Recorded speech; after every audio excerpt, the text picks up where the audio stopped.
Résumé en avance de l'épisode 914 du 8 juillet 2022, une nouvelle aventure professionnelle pour Inès. Au cours d'un jogging sur la plage, Inès annonce à Mo avoir retrouvé un poste de serveuse dans un bistrot tenu par 2 femmes. La clientèle est sympathique et les horaires sont souples. Mais son emploi ne débute que dans un mois et Inès aurait aimé trouver autre chose en attendant. Mo propose à sa fille de l'aider financièrement, mais Inès décline son offre. Elle préfère se débrouiller seule. Mo lui suggère d'accepter la proposition de son père. Inès cède. Gary apprend à Henrik qu'Inès va venir travailler au camping. Il fait des plans sur la comète, persuadé que sa fille se plaira tellement qu'elle ne voudra plus partir. De son côté, Dimitri appelle Sabine pour savoir si elle tient le coup après ce qui s'est passé avec Maxime.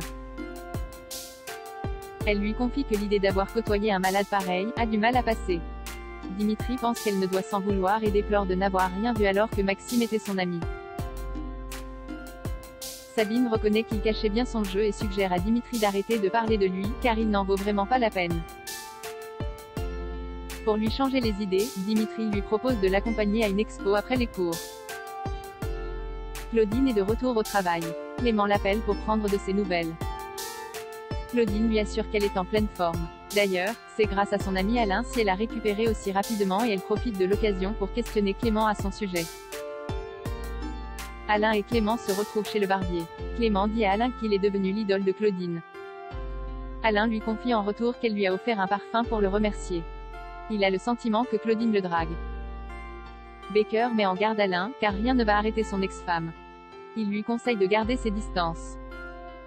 Blamont souhaite la bienvenue à Inès au camping. Ignorant qu'elle est la fille de Gary, il se plaint de la lourdeur du patron et déplore qu'il se prenne pour le roi du marketing.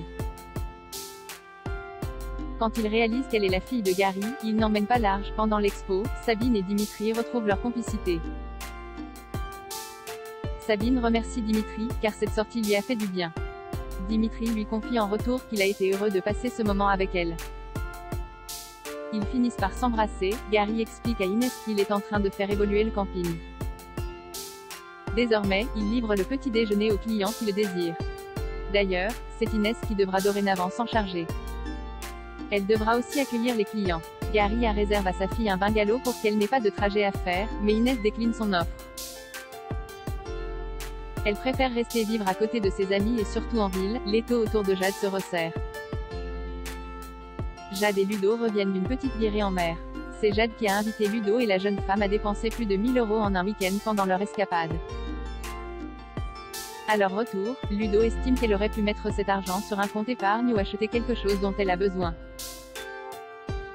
Mais Jade n'est pas du même avis. La jeune femme pense que l'argent est fait pour qu'elle puisse en profiter et en faire profiter les gens qu'elle aime. Bien, Ludo la remercie pour ce magnifique week-end. Thierry est certain qu'une seule et même femme se dissimule sur les 3 profils de femmes de ménage de Trusting. Mais le logiciel de reconnaissance faciale n'a rien donné. Manu reconnaît que l'arrière-plan des photos est identique sur les 3 profils et trouve ceci bizarre. Thierry lui fait part alors de son idée, créer un profil client sur le site pour tenter d'appâter cette femme cambrioleuse à ses heures perdues. Ludo confie à Alice qu'il est en train de s'attacher à Jade. La seule chose qui lui fait un peu peur, c'est qu'elle découvre son passé d'escorte. Alice lui conseille de ne pas trop attendre pour lui en parler. Blamont observe Jade par la fenêtre de son mobilo mais lui demande où il peut la voir sur scène. Jade prétend qu'ils sont en pleine répétition pour le moment et qu'elle ignore encore quand auront lieu les premières représentations. Jade retrouve son complice dans un bar. Un individu à qui il doit de l'argent à la suite d'une dette de jeu l'a frappé. Il aimerait donc se lancer dans le plan de José pour le rembourser. Jade pense que c'est trop risqué. Au moindre problème, ils en prendront pour 20 ans. Mais son complice est prêt à se lancer seul. Jade et Ludo passent la soirée ensemble. Jade ne s'est pas sentie aussi bien avec quelqu'un depuis longtemps. Ludo prend son courage à 2 mains et lui avoue avoir été escorte à une certaine période de sa vie. Jade éclate de rire, car elle ne le voit pas du tout faire ça. Thierry est ravi. La femme de ménage cambrioleuse du site a mordu à l'hameçon. Elle lui a donné rendez-vous demain. L'étau autour de Jade se resserre.